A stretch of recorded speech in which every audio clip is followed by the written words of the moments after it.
Today I'm going to book talk I Love You So Mochi by Sarah Kuhn. I'm going to read you a few pages so you can get a sense of the author's tone. Prologue. I'm supposed to be embarking on a quest of self-discovery, but I keep getting lost. I don't mean that in the super introspective, let's talk about my feelings kind of way. I mean, I literally don't know where I am. It's my first day as a spring break tourist in Japan on super important quest of self-discovery, and I've taken the train from my grandparents' tiny town to Kyoto, hoping to walk something called Philosopher's Path. That sounded peaceful and contemplative and like just the thing to do when you need to figure out your life. Instead, I ended up wandering in the wrong direction because I saw a girl wearing a tiered skirt made out of two different kinds of material.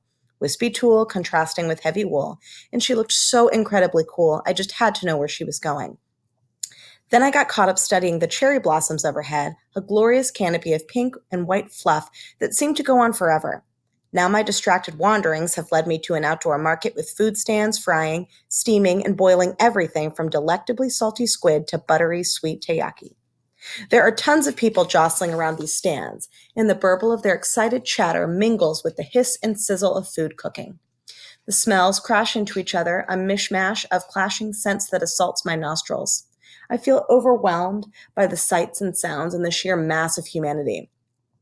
A man bellows to people approaching the food stall I'm standing next to, and I let out a pathetic sounding meep, then shuffle awkwardly out of the way.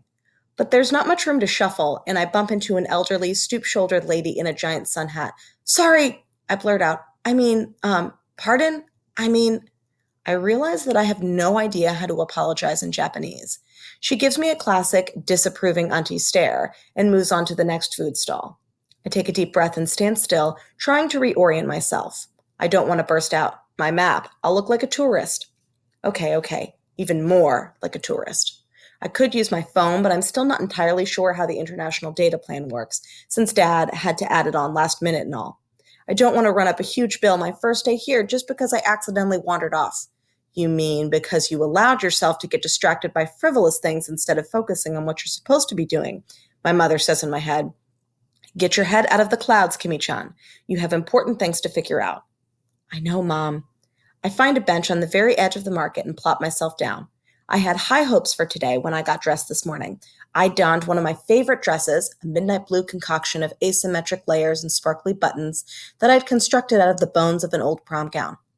Wearing it always gives me that extra shot of confidence when I'm feeling low. But right now, surrounded by the overwhelming bustle of the market, I just feel, well, lost. I suppose I could try sketching. Sketching always soothes me. Sketching is what I meant to do on Philosopher's Path, figuring out all those peaceful drawings of nature would somehow spark major life revelations. I reach into my messenger bag, pull out my sketchbook and pencils, and flip onto a blank page. I spied the girl I saw before, the one in the tiered skirt. She's met up with a whole group of friends, and they're all wearing awesomely creative street fashion, dramatic layers and unexpected materials and fun little accessories. They look like fashion superheroes, and if I were feeling braver and less out of place, well, actually, I probably wouldn't go talk to them.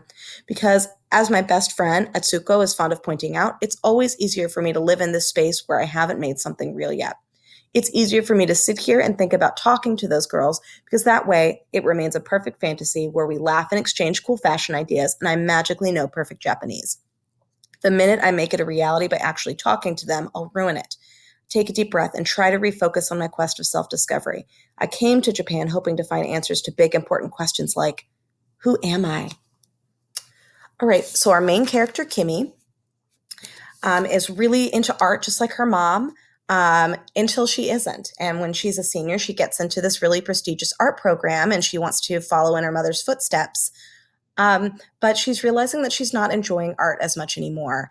And when a mysterious plane ticket comes from her grandparents from Japan, whom she's never met, she decides to take them up on it. And of course, she meets a boy who works at a mochi stand, and romance ensues. So I hope you'll enjoy this book. I really enjoyed this sweet romance. So this is I Love You So Mochi by Sarah Kuhn.